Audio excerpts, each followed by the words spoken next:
خالی تھالی اور ممتا کی ممتا۔ بستی کی تنگ گلیوں میں ایک چھوٹا سا کچا مکان تھا جہاں سکینہ اپنی 10 سالہ بیٹی نور کے ساتھ رہتی تھی۔ سکینہ لوگوں کے گھروں میں جھاڑو پوچا کر کے بمشکل 2 وقت کی روٹی کا انتظام کرتی تھی۔ غربت اتنی تھی کہ کبھی کبھی چولہا صرف اس لیے جلتا تھا کہ بیٹی کو لگے کہ کھانا پک رہا ہے۔ ایک سرد شام نور اسکول سے لوٹی تو بھوک سے اس کا برا حال تھا۔ اس نے دیکھا کہ ماں باورچی خانے میں بیٹھی چولہے کے پاس کچھ پکا رہی ہے۔ نور نے خوش ہو کر پوچھا، امی آج کیا پکایا ہے؟ بڑی اچھی خوشبو آ رہی ہے۔ ماں نے آنسو پونچھتے ہوئے مسکرا کر کہا، بیٹا آج تمہاری پسند کے چاول پک رہے ہیں، بس تھوڑی دیر اور۔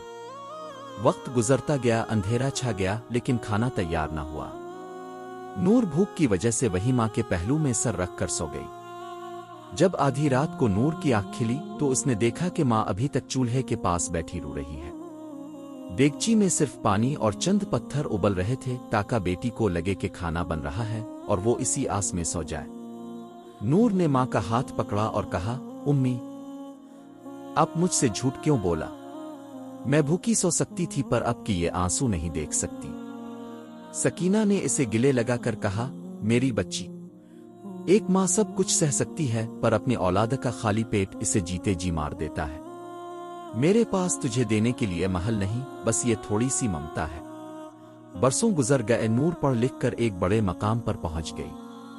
آج اس کے پاس دنیا کی ہر نعمت تھی، مہنگے ترین ہوٹلوں کا کھانا تھا، لیکن اسے ہمیشہ وہی پتھروں والی دیگچی یاد آتی تھی۔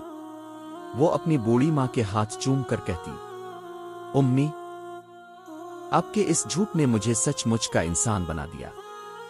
اس رات جو بھوک میں نے کاٹی اس نے مجھے سکھایا کہ غریب کا پیٹ کتنا خالی اور ماں کا دل کتنا بڑا ہوتا ہے۔ آج بھی جب نور کسی غریب بچے کو دیکھتی تو اسے اپنی ماں کی وہ خالی تھالی یاد آ جاتی جس میں کھانا تو نہیں تھا مگر دنیا بھر کی دعائیں اور قربانی بھری تھی۔